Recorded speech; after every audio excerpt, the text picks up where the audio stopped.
কারণ দীর্ঘদিন তো শুধু চুরি চামারি চলছে, এজন্য কাজ কাম ঠিক মতো হয় নাই, সব চোরের পকেটে গেছে।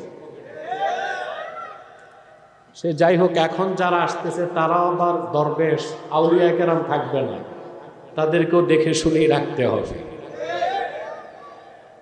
কারণ 9 মাসে আপনারা দেখছেন যারা বসছে তারাও ব্যর্থতার পরিচয় দিচ্ছে। মানুষ যে ভালো না। এই ভদ্রলোক ডক্টর ইউনূস 86 বছর বয়স, আশেপাশের মানুষ অধিকাংশ হচ্ছে মার্কিন দালাল, ভারতের রয়ের এজেন্ট, দেশের শত্রু। তো ডক্টর ইউনূস সাহেব রাগ করে বলছে আমি পদত্যাগ করব।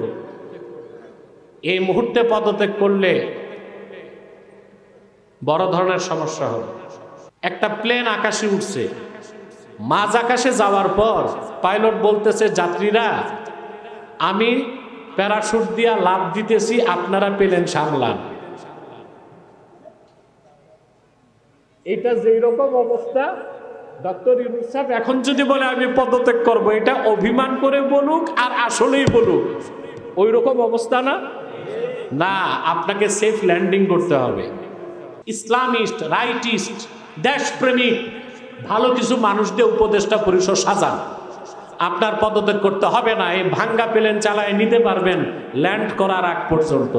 কিন্তু মাঝ আকাশে যদি প্যারাশুট নিয়ে ফাল দিতে চান, নিজেও মরবেন, প্লেনও ক্রাশ হবে, যাত্রীরাও সব শেষ হবে। আল্লাহ হেদায়েত করুক।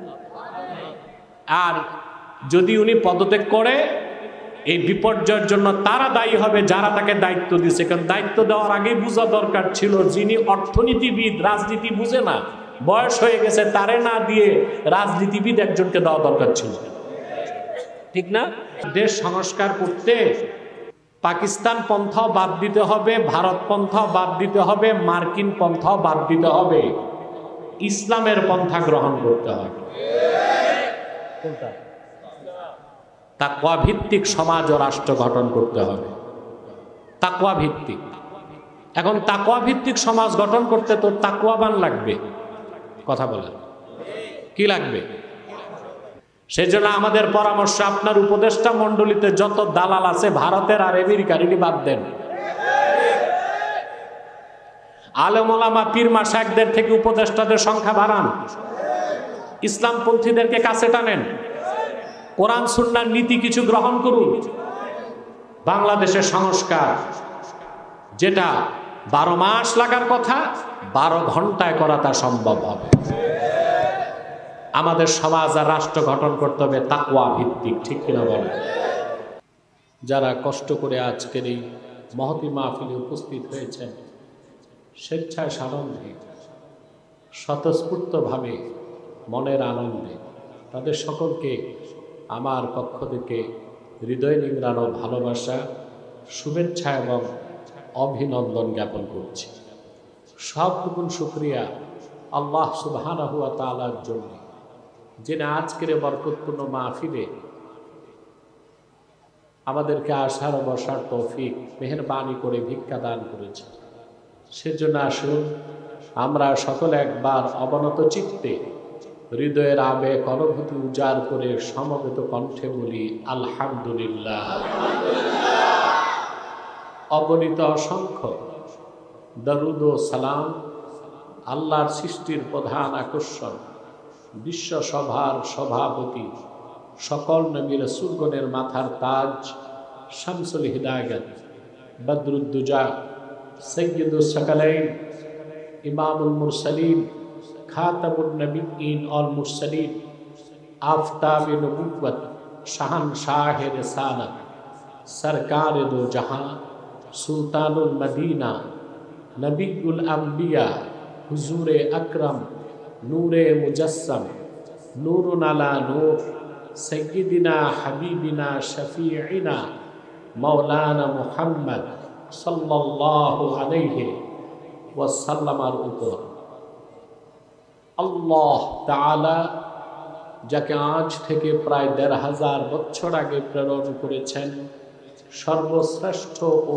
সর্বশেষ নবী ও রাসূল হিসেবে, যার পরে আজ পর্যন্ত পৃথিবীতে অবশ্যই কোনো প্রকার নবী কিংবা রাসূল অবশ্যই আসে নাই, অবশ্যই এখনো নাই, অবশ্যই কিয়ামত পর্যন্ত আসবে না।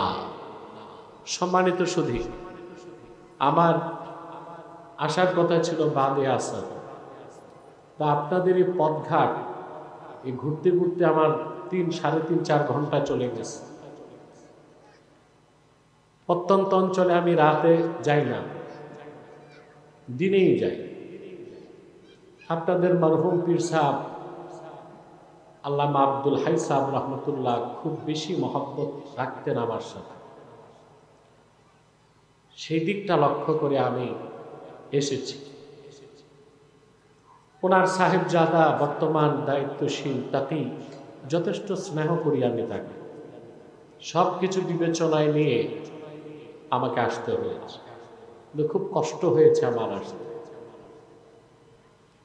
বাংলাদেশের সবচেয়ে বিশৃঙ্খল যোগাযোগ ব্যবস্থা আপনাদের অঞ্চলে মনে হয়, যে কয় জায়গায় সবচেয়ে যোগাযোগ ব্যবস্থা খারাপ, তার মধ্যে একটা আপনাদের এই অঞ্চল, আশপাশের অঞ্চল। কারণ দীর্ঘদিন তো শুধু চুরি চামারি চলছে, এজন্য কাজ কাম ঠিক মতো হয় নাই, সব চোরের পকেটে গেছে। সে যাই হোক, এখন যারা আসতেছে তারাও আবার দরবেশ আউলিয়া কেরাম থাকবে না, তাদেরকেও দেখে শুনেই রাখতে হবে। আমি যারা দাঁড়িয়ে আছেন তাদেরকে বলবো, সময় তো কম, মাগরিব নামাজের টাইম হয়ে যাচ্ছে, 10 মিনিট আমি কিছু কথা বলবো। যারা দাঁড়িয়ে আছেন আল্লাহর রাস্তে বসেন, কেউ দাঁড়িয়ে থাকবেন না। মাহফিলের একটা আদব আছে, শৃঙ্খলা আছে, আদব রক্ষা করতে না পারলে মাহফিলে এসে লাভ কি?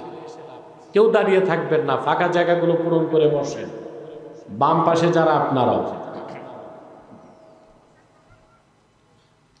আমি কোনো ভূমিকায় না যে কোরআন কারীম সূরাতুল আহজাব থেকে একটি আয়াত, 2টো আয়াত তেলাওয়াত করেছি।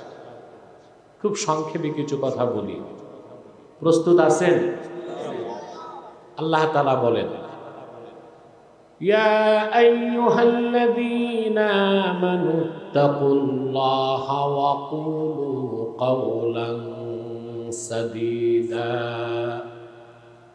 ইউসলিহ লাকুম আ'মালাকুম ويغفر لكم ذنوبكم ومن يطع الله ورسوله فقد فاز فوزا عظيما।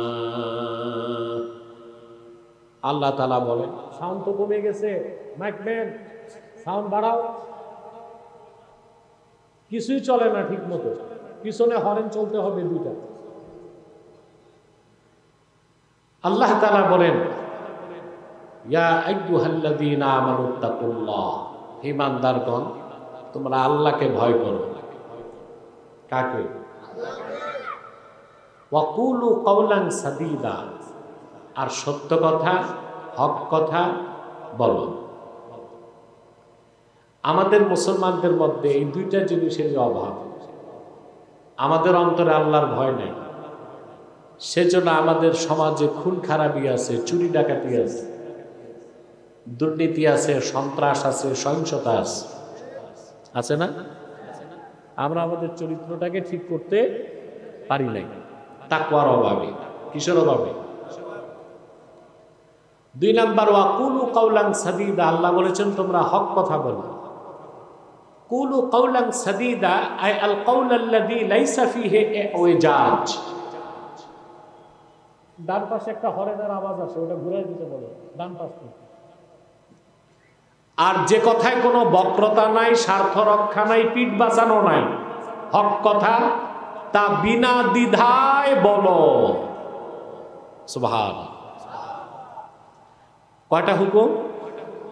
জোরে বলতে হবে। প্রথম হচ্ছে আল্লাহর ভয়। ঈমান আনার পরে মুমিনের তাকওয়া বা আল্লাহর ভয়ের চেয়ে বড় কোনো আর সম্পদ হতে পারে না। সুবহানাল্লাহ।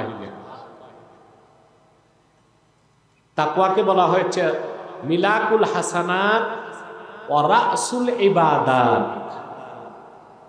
সকল নেক কাজ, পূর্ণ কাজের পরিপূর্ণতা ও নেক আমলের মাথাই হচ্ছে তাকওয়া, আল্লাহর ভয়। কার ভয়?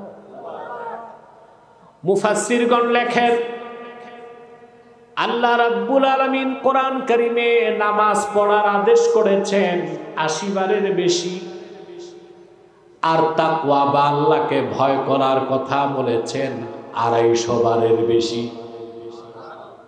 কতবার? ২৫০ বার। আল্লাহকে ভয় করো, আল্লাহকে, সুবহানাল্লাহ। তাকওয়া, ঈমান আনার পরে তাকওয়া আসলেই ব্যক্তি আল্লাহর ওলি হয়ে যায়। ওলি হতে চান সবাই? আপনার বাংলাদেশের মানুষ ওলি ভক্ত মানুষ, পীর ভক্ত মানুষ, ঠিক না? ওলি ভক্ত, কিন্তু পীরদেরকে ভক্তি করতে যায় অনেক সময় আপনারা পূজা করেন, এটা চলবে না। পীর হচ্ছে স্পিরিচুয়াল গাইড, আধ্যাত্মিক রাহবার। পীর এমন কিছু না যা তারে মাথায় নিয়ে হাঁটতে হবে, তার পায়ে চুষতে হবে, সেজদা করতে হবে, এগুলো ইসলামে নাই। এগুলো হচ্ছে পুরোহিতদের কাজ। কাদের কাজ? পীরকে। পীর হচ্ছে স্পিরিচুয়াল গাইড, যা আপনাকে আত্মশুদ্ধির ব্যবস্থা দিবে কোরআন সুন্নাতে। ঠিকটা তো ঠিক মতো বলতে পারলেন না। আপনারা আল্লাহর ওলিদেরকে শ্রদ্ধা করেন, কিন্তু নিজেরা কিন্তু আল্লাহর ওলি কিভাবে হবেন সেই চেষ্টা করেন না। আস্তে প্রিয় ভাইরা, আল্লাহর ওলি হতে বংশ লাগে না, লাগে টাকা। আমরা মনে করি আল্লাহর ওলি হইতে, পীর হইতে হলে অনেক মুরিদ লাগবে। বাংলাদেশে বড় পীর তাকে মনে করা হয় যার লাখ লাখ মুরিদ আছে। কি মনে করে? মুরিদ যার বেশি সে বড় পীর নাকি? আল্লাহর ওলি হবার জন্য বংশ লাগে না, টাকা লাগে না, গোত্র লাগে না। আল্লাহ তাআলা সূরা ইউনূসে বলেন, লা ইন্না আউলিয়া আল্লাহি লা খাউফুন আলাইহিম ওয়ালা হুম ইয়াহজানুন। সাবধান জেনে রেখো, নিশ্চয়ই যারা আল্লাহর ওয়ালি তাদের কোনো ভয় নাই, তাদের কোনো চিন্তা নাই। আল্লাহর ওলির কোনো ভয় চিন্তা। এখন আল্লাহর ওলি কারা? আল্লাহ আবার ৬৩ নম্বর আয়াতে বলেন, আল্লাযীনা আমানু ওয়া কানু ইয়াত্তাকুন। যারা ঈমান এনেছে আর অন্তর থেকে আল্লাহকে ভয় করে মুত্তাকি হয়ে গেছে, তারা প্রত্যেকেই আল্লাহর ওলি হয়ে গেছে।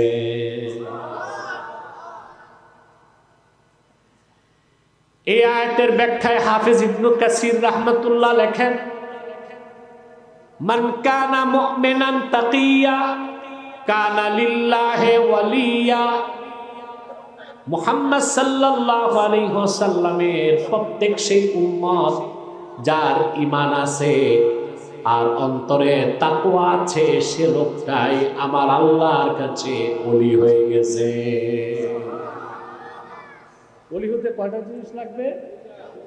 ঈমান আর, জোরে বলেন, ঈমান আর তাকওয়া।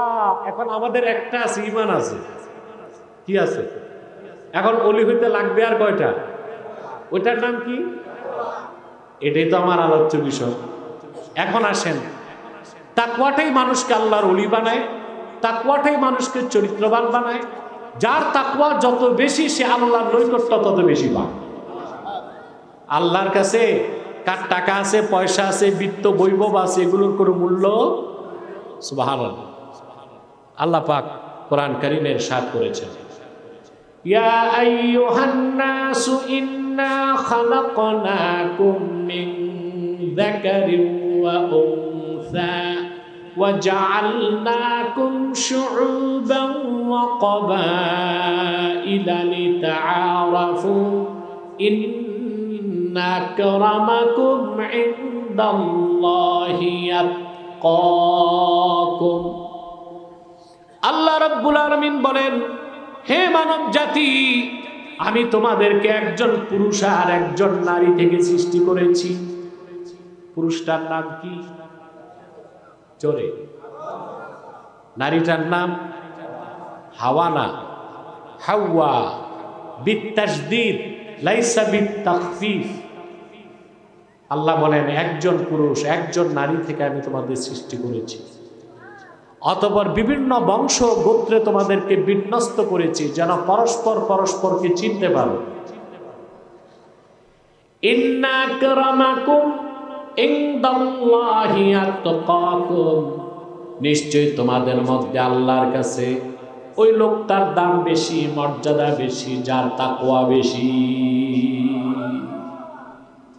তাহলে আল্লাহর ওলি হওয়ার জন্য, মর্যাদাবান হতে, মুক্তি পেতে, সুখ শান্তির জন্য, চিন্তা মুক্ত হতে, ইহকালের কল্যাণ পরকালের মুক্তির জন্য আমাদের সবচেয়ে বড় সম্বল কি?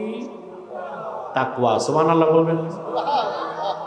আল্লাহ পাক কোরআন কারীমে বলেছেন, ওয়াতাযাওয়াদু ফাইন্না খায়রাজ যাদিত তাকওয়া, তোমরা পাথেয় প্রস্তুত করো। আরবিতে তাজাউদ বলা হয় ইত্তেখাজু জাদ, জাদ তৈরি করাকে বলা হয় কি? তাজাউদ। এখন জাদ কাকে বলে? জাদের ব্যাখ্যায় বদরুদ্দিন আইনি বুখারী শরীফের সরা উমদাতুল কারিতে লিখেছেন, আত-তাআমুল্লাযী ইয়াসতাসহিবুহুল মুসাফির। মুসাফির যখন ঘর থেকে বের হয় সাথে যে খাদ্য রাখে ওইটাকে বলা হয় জাদ। কি বলা হয়? কি বলা হয়? জাদ। মুসাফির যে খাদ্যটা সাথে রাখে বিপদের সময় জীবন বাঁচাইতে, ওটার নাম জাদ। যেমন মনে করেন এখানে বড় উঠতে, এই লোকটা ইউটিউবার নাকি? হ্যাঁ, বসেন, আমরা 10 মিনিট পর এখানেই নামাজ পড়বো ইনশাআল্লাহ। আর আপনি এটা মনে করবেন না যে মাগরিবের পর নামাজ না পড়লে নামাজ হবে না। পরিষ্কার ফিকহের কিতাবে আছে হাত্তা গাবাতিশ শাফাক, পশ্চিম আকাশের শুভ্রতা দূর হবার আগ পর্যন্ত, লালিমা আগ পর্যন্ত মাগরিব চলবে। তার মানে পুরা 1 ঘন্টা 15 মিনিট। 1 ঘন্টা একটা লোক উঠবেন না। আমি আরো কিছু জরুরি কথা বলবো, আজান হবে, আমি একসাথে নামাজ পড়ে বিদায় নেব ইনশাআল্লাহ। ঠিক আছে ইনশাআল্লাহ? ওযু করার জন্য 3 মিনিট টাইম দেওয়া হবে, এটাও চিন্তা করবেন না। বাকি খান বাহাদুর আহসানুল্লাহ নাতিপুতি যারা, এদের বসতে বলছিলাম, বসলো না। একসাথে বসে মুনাজাত করলে যে কি আনন্দ তার বুঝাবো কেমন করে? কেউ দাঁড়িয়ে থাকবেন না, আল্লাহর রাস্তে বসে যান, সব বসে যান। প্রিয় ভাইরা, একটু বৃষ্টিপাতের কারণে আমাদের সমস্যা হয়ে গেছে মনে হয় নাকি? আল্লাহ হেফাজত করছেন। তাহলে কথা শুনতেছেন ভাই? জাত কাকে বলে? এই যে আপনি এখানে বড় বাজার কোনটা? কি না? শ্যামগ্রাম।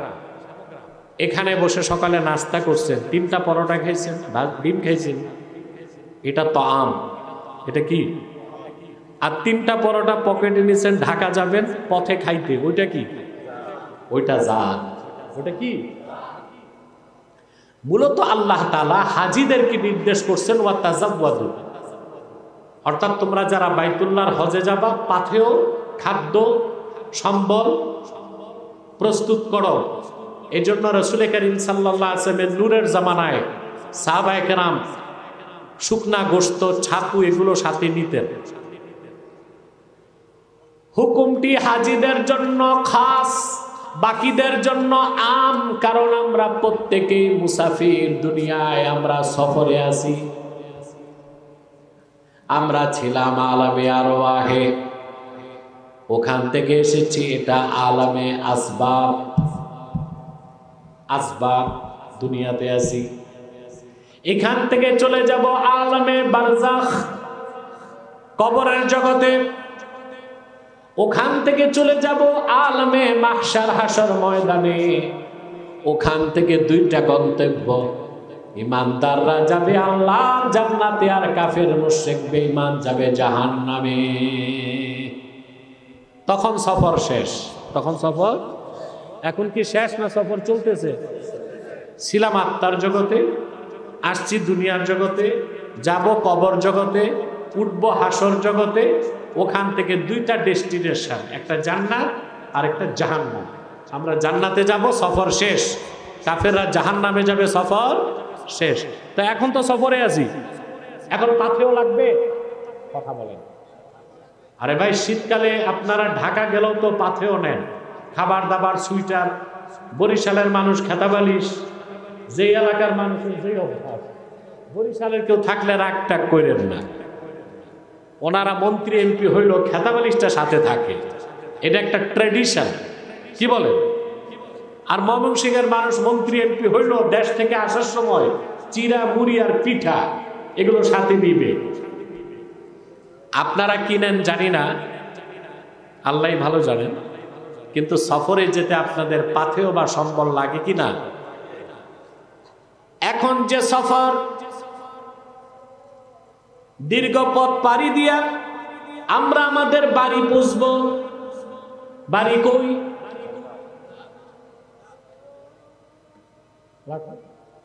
বাড়ি কই? বাবার বাড়ি, আসল বাড়ি। বাবার বাড়ি, তা আমাদের বাবার বাড়ি কোনটা ছিল? ওখান থেকে বের করছে কে? না, আল্লাহ তাআলা নির্দোষ। নিকৃষ্ট শয়তান ওয়াসওয়াসা দিয়েছে, ওয়াজাল্লাহুমা শায়তানু আনহা। আল্লাহ দোষ দিয়েছেন কাকে?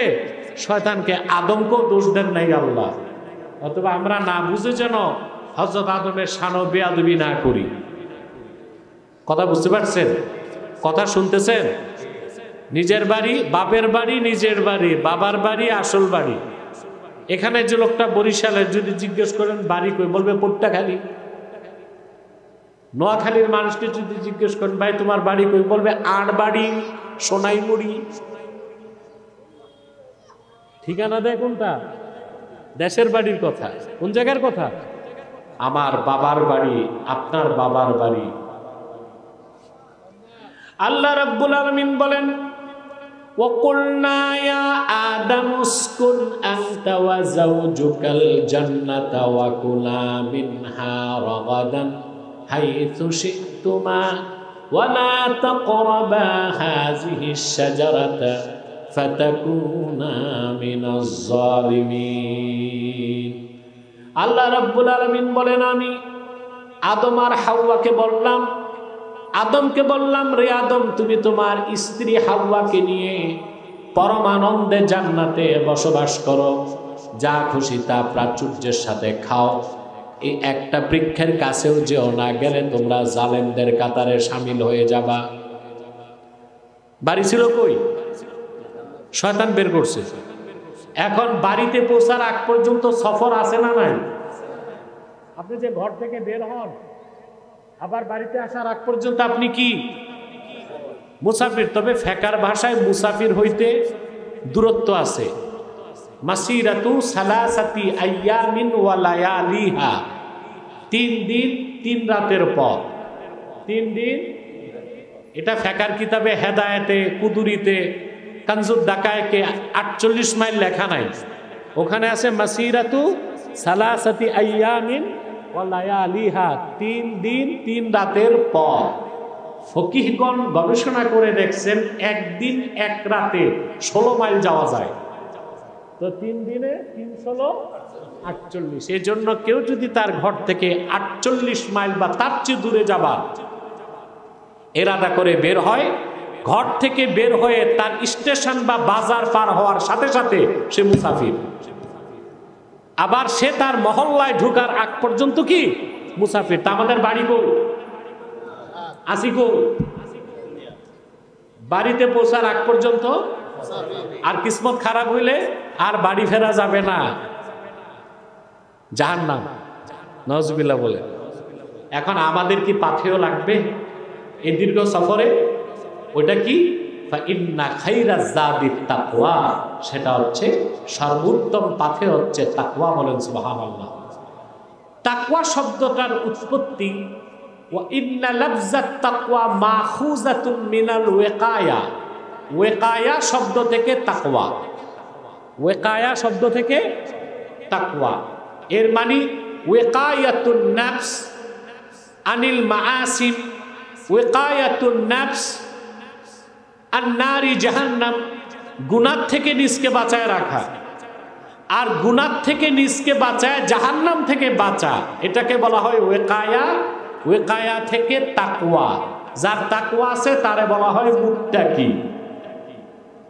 আমরা মনে করি যার দাড়ি লম্বা, জুব্বা আছে, কুত্তা আছে, জিকির আছে, হাল আছে, হালের চোটে ফাল আছে, আমরা মনে করি এই লোকটা বড় দরবেশ নাকি, এটাই মনে করি না? এই দাড়ি টুপি জুব্বা কুত্তা তাকওয়া নয়, এটার নাম লেবাসুত তাকওয়া। তাকওয়া থাকে অন্তরে। সুনান তিরমিজির হাদিস, আল্লাহর হাবিব সাল্লাল্লাহু আলাইহি ওয়াসাল্লাম ইরশাদ করেছেন,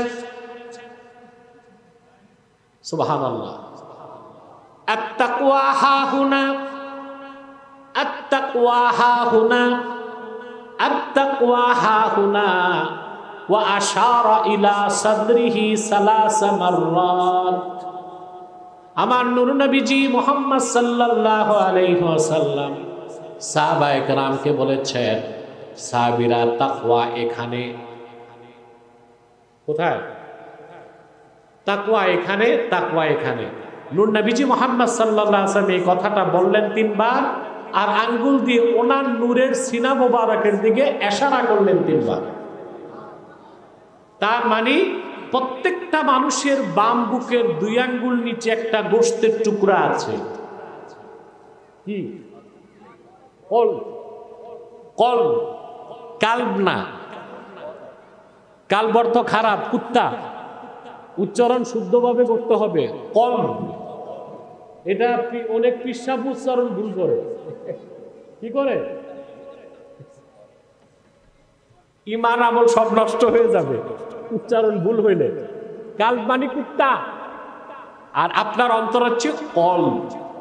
কল্ব, এই উচ্চারণ ঠিক করতে হবে, বুঝলেন? প্রত্যেকটা মানুষের বাম বুকের 2 আঙ্গুল নিচে একটা গোশতের টুকরা আছে, কল্ব।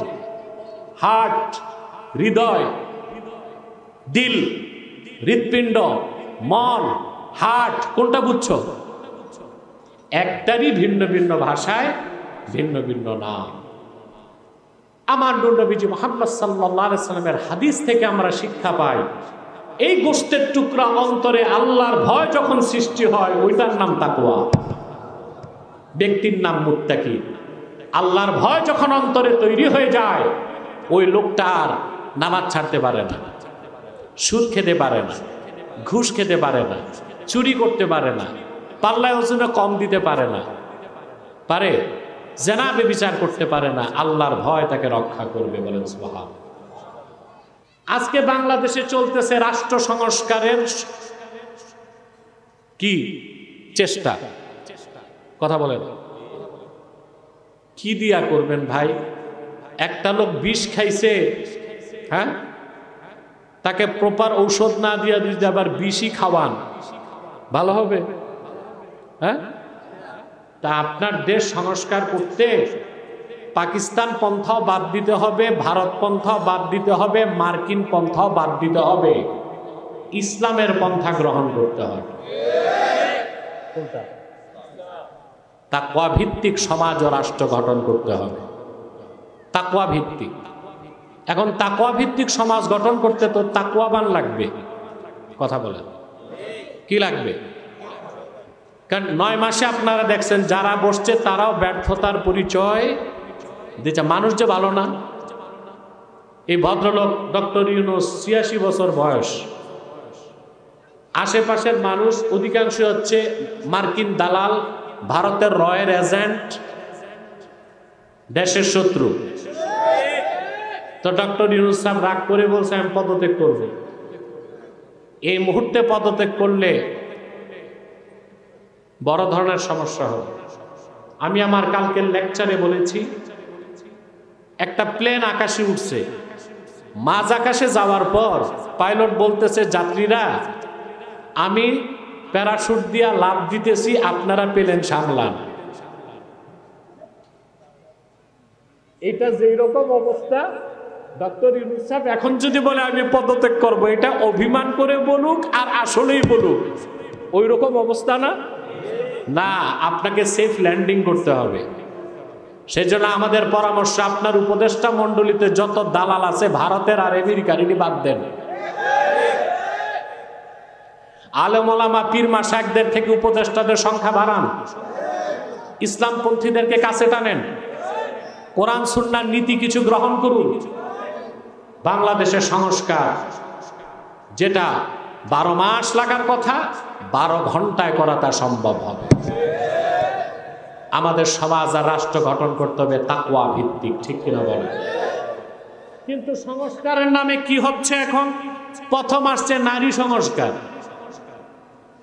রুগীর মাথায় রাইটিস্ট, ইসলামিস্ট, রাইটিস্ট, দেশপ্রেমিক ভালো কিছু মানুষ দিয়ে উপদেষ্টা পরিষদ সাজান। আপনার পদত্যাগ করতে হবে না, এই ভাঙ্গা প্লেন চালায় নিতে পারবেন ল্যান্ড করার আগ পর্যন্ত।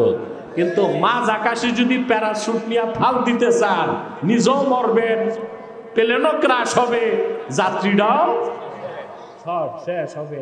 আল্লাহ হেদায়েত করুক। আর যদি উনি পদত্যাগ করে, এই বিপর্যয়ের জন্য তারা দায়ী হবে যারা তাকে দায়িত্ব দিয়েছে। কারণ দায়িত্ব দেওয়ার আগে বোঝা দরকার ছিল, যিনি অর্থনীতিবিদ, রাজনীতি বুঝে না, বয়স হয়ে গেছে, তারে না দিয়ে রাজনীতিবিদ একজনকে দেওয়া দরকার ছিল, ঠিক না? আল্লাহ আমাদেরকে হেদায়েত করুক। অতএব তাকওয়া ভিত্তিক জীবন গঠন করতে চাই আমরা। রাজি আছেন? দ্বিতীয় নাম্বার হচ্ছে হুকুম আল্লাহ তাআলার ওয়াকুলু কাওলান সাদীদা, হক কথা বলো। কি কথা? এখন হক কথা বলবেন কেমনে? ইমাম সাহেবরা হক কথা বলতে পারে? মিম্বরে বসলেই তাকায় থাকে সভাপতি আর সেক্রেটারির দিকে। ইমাম সাহেব চাকরির ভয় করে। বক্তা স্টেজে বসার পর চিন্তা করে, আমি যদি হক কথাটা কই একদল খেপবে, কথা বলে। পীর সাহেব মনে করে আমি হক কথা বললে সব দলের মুরিদ তো আর পাবো না। তাহলে কেউ রিজিকের ভয় করছে, কেউ চাকরির ভয় করছে, কেউ হামলা মামলার ভয় করছে না। এই জন্য আল্লাহ বলেছেন, ইয়া আইয়ুহাল্লাযীনা আমানুত্তাকুল্লাহ, আল্লাহকে ভয় করো।